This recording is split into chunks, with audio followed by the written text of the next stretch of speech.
എങ്ങനെയുണ്ട്? കൊള്ളാം, നന്നായിട്ടുണ്ട്. എങ്ങനെയുണ്ട്? ഗംഭീരം.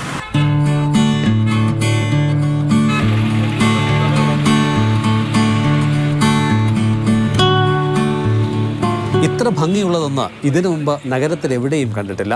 കണ്ണിലുടക്കിയതിൻ്റെ സൗന്ദര്യം ഒരു നിമിഷം നിന്ന് ആസ്വദിച്ചിട്ടേ ആർക്കും കടന്നു പോകാനാകും. അത്ര മനോഹരമായിട്ടാണ് ചെടികൾ ക്രമീകരിച്ചിട്ടുള്ളത്.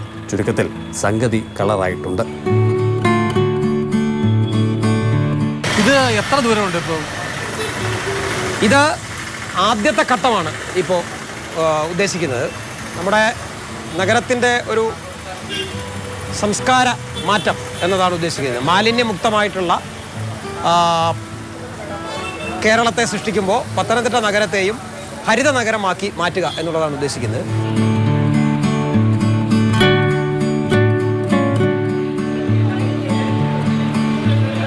ഞങ്ങളുടെ ഇവിടെ പെയിൻ്റൊക്കെ അടിച്ച് വൃത്തിയാക്കി. പിന്നെ വേറെ 3 പരിപാടി ഉണ്ടായിരുന്നു. പ്രൈവറ്റ് ബസ് സ്റ്റാൻഡിൻ്റെ അവിടെ ഒരു ചെടിയൊക്കെ നട്ട് അവിടെ ഒരു പൂന്തോട്ടം ഒരുക്കണമായിരുന്നു.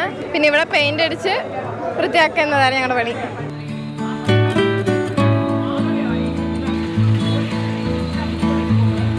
ഇതൊരു തുടക്കം എന്നുള്ള നിലയിലാണ്.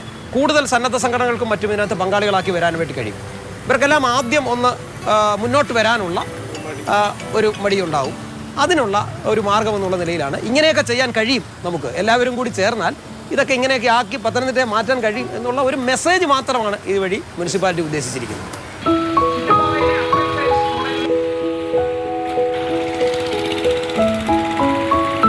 നഗരപാതയ്ക്ക് കൂടി സൗന്ദര്യം പകരുന്നുണ്ട് ചെടികളും പൂക്കളും. ഇവിടെ നിന്നുള്ള സെൽഫികൾ സമൂഹ മാധ്യമങ്ങളിലും നിറയുകയാണ്. നവകേരള സദസ് ജില്ലയിൽ സംഘടിപ്പിക്കപ്പെടുന്നതിന് മുന്നോടിയായിട്ട് കൂടിയാണ് 1ാം ഘട്ടം പൂർത്തിയാക്കിയത്.